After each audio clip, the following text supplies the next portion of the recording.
Emulation is a complicated topic because there are so many different game consoles that have made content for different aspect ratios. And today we're looking at something that gives us just squares. And that's all we need because pixels are squares and you might be a square, but I'm not a square. This is the ANBERNIC RG CubeXX, which is a square. Let's take a look.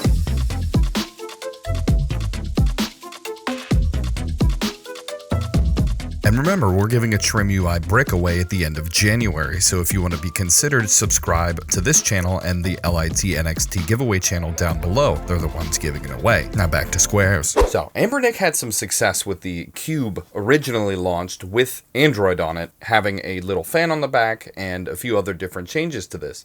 Now they're back offering a cheaper model that gives you a lot of the same features and functionality, but it's on a Linux-based system, and the hardware is pretty similar. So the form factor for the other one, a lot of people liked, including myself. So why don't we take a look at the hardware on the XX version and see if that's actually changed anything. And for the specs on this hardware, we have a 3.95 inch IPS screen, and the resolution is 720 by 720, nice and square. We have Wi-Fi and Bluetooth on board, and a 3800 milliamp hour battery, only charging at 5 volts, 1.5 amps, so slow charging. And for the rest of the hardware, we have a D-pad at the top left that is squishy and not clicky. It's nice and round and has just a bit of an inset into the device, which I think is nice. 2 joysticks with light rings under them that are clicky and not squishy. A menu button that is clicky and not squishy. Start and select buttons on the bottom right hand side of the device that are clicky and not squishy. A, B, X, Y buttons that are squishy and not clicky. And that's about all we have on the front of the device. On the bottom of the device, we have 2 speaker grills, which is nice because crusties in the device are not nice. 2 SD card slots and 1 headphone jack. On the top of the device, we have quite a bit. We have R1, R2, L1, and L2, and all of those are squishy and not clicky. In addition to a micro HDMI port, not a mini, a reset button that is clicky and not squishy, a USB-C port, a volume up and down rocker that is very clicky and not squishy, in addition to a power button, which is clicky and not squishy. On the back of the device, we have some grips, and nothing else, just some hieroglyphics from ANBERNIC. So the form factor on this is pretty similar, and it's kind of cool because they really did make a good device with the Cube, and sticking to this original one, they did change a few things to make it a little bit cheaper, like changing the screen type here. I noticed the glass was a little bit different on either of them, and the fan is gone. So it's a little bit different in that aspect, but I don't think that's a big deal because I think changing the stick from the top to bottom is the big deal. On the Cube, they put the stick at the top, which I think was the right move because it's a more powerful device, even though the screen is still a square aspect ratio. Now, moving it to a D-pad on the top makes it way better for all of the older retro games, and they gave us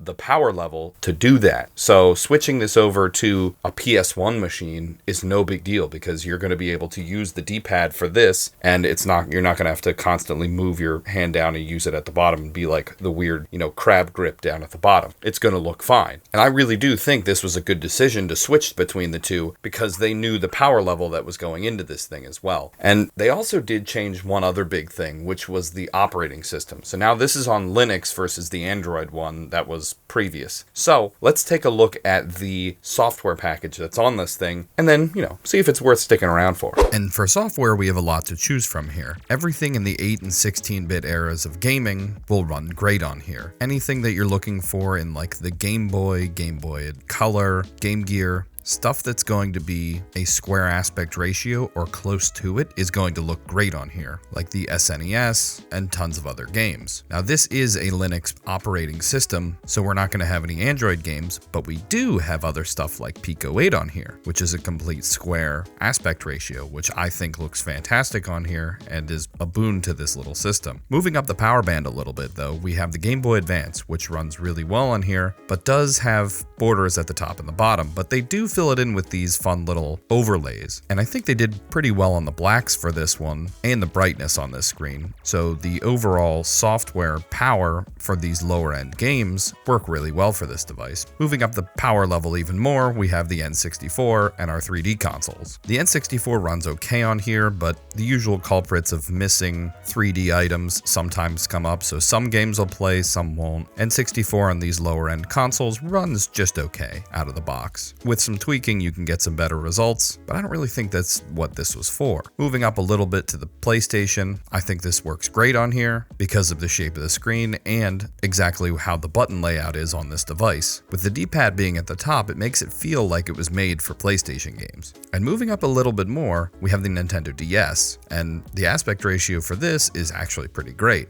It runs all the games pretty well, and you can even speed it up a little bit if you'd like. Now the PSP is where this thing kind of falls apart because the square aspect ratio of the screen isn't for me, so it will play on here. It won't play all the titles, and you're gonna have some issues with screen issues, and it's just not the console for PSP to be playing on here. It's more or less just a, hey, this does this in addition to all this other stuff. So I wouldn't buy it for this for PSP. I would buy it for PlayStation emulation, Nintendo DS emulation, and stuff in a square aspect ratio like Pico 8 games. All of that does fantastic on this device. I think ANBERNIC's been doing a really good job with their software packages, and they haven't really changed it much for this one. They updated the UI a little bit, and it's basically still just a menu selection where you can go into your system and then your ROMs, and then you go into there and play whatever you want, and the sleep, resume, all the software on this thing is up to par where I would want this for the software package, because they were having a lot of issues before, and now you can pretty much charge with it whatever you want. You can sleep resume, no big deal, and it's just good to go right out of the box, which is what we want to see with the software package. But this isn't the only device in this square aspect ratio device genre or market. There's a few more, so let's take a look at those and see what we might be getting into instead of this. And this really is a weird screen on a device and in a pretty cheap price point. So there's not a whole lot we're going to be getting into instead of this, but the Powkiddy RGB30 is one of the other contenders, having a same form factor but being a slimmer model and realistically pretty much the same power level. So if you like this one over the ANBERNIC one due to the difference in top triggers and back grips, then I would get this one. But if you're looking for something that's square,